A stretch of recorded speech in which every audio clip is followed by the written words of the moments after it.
All right, I'd like to present a little introduction here to this video.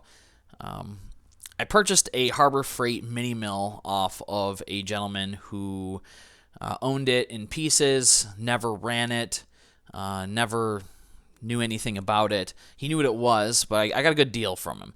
So I decided to take this thing home, and I unearthed a lot of issues with it. One of the first things that was very noticeable is all these pieces were probably cut with a hacksaw in a hurry, drilled maybe on a drill press, probably hand drilled and tapped holes. Not high quality conversion, but it did work. You can see here that the standoffs are crooked and all the plates aren't square, and just in general, a real homebrewed setup. So there's a good shot of the drop that brush. There's a good shot of the end stops, and overall not a terrible mill, but needs some help. So here I'm using a model that I found with a free CNC conversion. I'll post a link to the video below. And I'm just drawing some tool paths. Unfortunately, when I spent the time doing this, my screen capture didn't get all the pop-up windows, so I'm going to try to rush through the parts where I'm writing the tool paths, and you'll see them pop up. Well, there's one right there. That's a contour I did. You'll see them pop up here and there throughout this section of the video. If you don't want to watch me do this, there's another 2 minutes of it. I think that's about the 4-minute mark where we're getting to work. Anyways, I'm going to leave you with this. I lost a lot of the video while I was machining due to errors. We're still working out some bugs in our equipment here. So if you want to see the full machining process, I would suggest you watch the simulation in cam. Anyways, enjoy, and we'll get to it here.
Okay, so now we're gonna grab a piece of stock.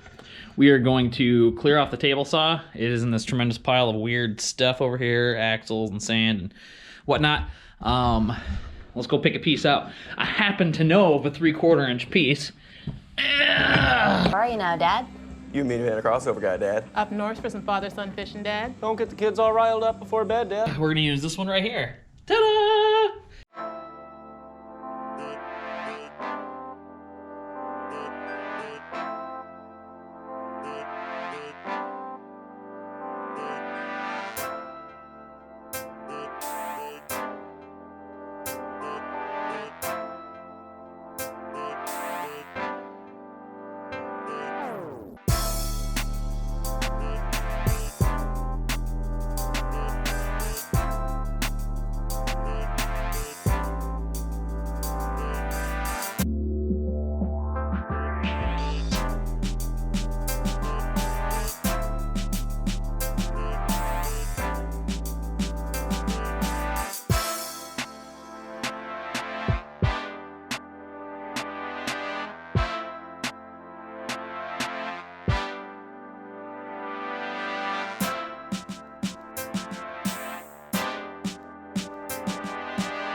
Okay, so not super square, a little shy of 3 inches on this corner here. Don't know if the GoPro picked that up right because it's nothing square on a GoPro. Anyways, I think it's gonna be okay though. If it were big on one end, I would be concerned.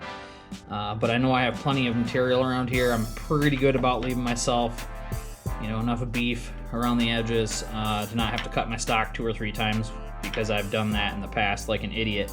Anyways, I think we're gonna be okay. So let's get her over to the mill and get it set up and rocking and rolling.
College try here.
Okay, so here's the part. I still have to manually drill out the holes. My drill chucks are a little too long to comfortably use on the CNC so far. I think I'm gonna make a low profile vise. We'll get to that another time though. Because of the backlash, mainly in the Y-axis, which is funny because this is a Y-axis part, you got a lot of chatter along the side, and these holes are just out around. It doesn't quite fit. Man, I could almost just work it on there, but I'll probably just file this out. I thought about putting it on my mill, but it seems like a lot of time when I could probably just file here and there and slide this bad boy on. So we're gonna do that real quick here. I'll probably do that off camera, get it slid on there. I'll drill the holes out, and then we'll have a complete part. You know, I woke up this morning and I thought to myself, I haven't broken nearly enough taps with this drill. So let's see if we can break a couple taps here. Ooh.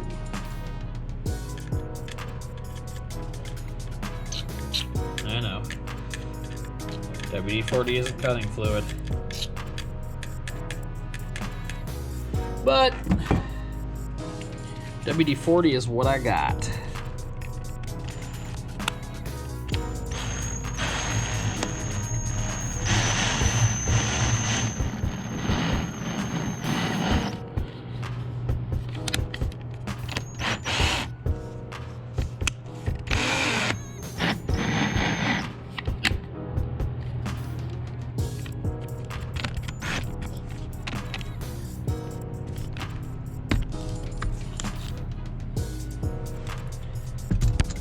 Oof.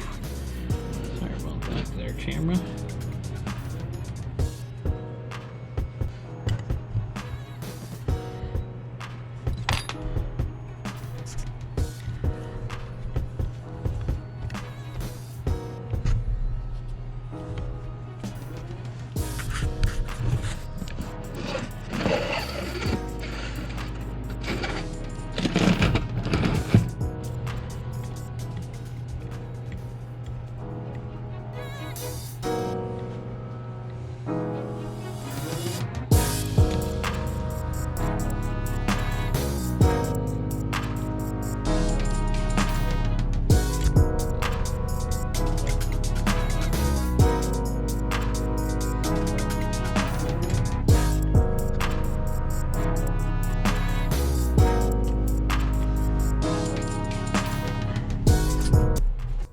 This machine has a ton of backlash. When I got it, it was taken apart. The gentleman who had originally built it passed away, unfortunately, and was unable to let me know why he had taken it apart. I brought it home, I put it together. When I was putting it together, I noticed this motor mount over here that I 3D printed was missing. So I thought, well, maybe there was something wrong with the alignment here. I'll put in some shots of this other stuff. It is very homebrewed, let's put it that way, and I don't get full travel out of my Y-axis because of the misalignment of the ball screw. That's something we're going to be addressing during this modification here. Anyway, once I got it together, I ran a couple of parts. They turned out okay, but I noticed that my holes weren't very round. I checked backlash on it, and it actually got worse from when I originally put the machine together. I had 7 or 8 thou. I took the ball screws apart because there was some spare bearings for them in the stuff that I got with the machine. Thought, well, heck, maybe I'll get lucky. He was gonna rebuild the ball screws, put some bearings in there, and presto bango, we would have a good machine. Took it apart, cleaned the aluminum shavings out of the ball nut. No dice. Got worse. 25 thou. I mean, I'm cutting it off at that. I could probably squeeze more out of it if we want to. It's very, very noticeable when you're machining stuff. So I'm really hopeful. I have a very good Z axis finish here. This thing cuts super smooth. I guess I'll give a shout out to Carbide Tool Source because these things are awesome and they're cheap. I paid $56 for, I don't know, 5 of them shipped to my door, and they do a great job. Supposedly they're made in the US. I think I'll believe them. They've hogged some steel. I actually cut into my vise a little bit with them, but no worries. Hey, if you like my video, be sure to like, share, subscribe, please. And if you have any comments, anything I can improve, I would be happy to hear it. This is definitely a hobby for me. I am a car salesman. Speaking of which, it's getting late. I gotta go. See you later.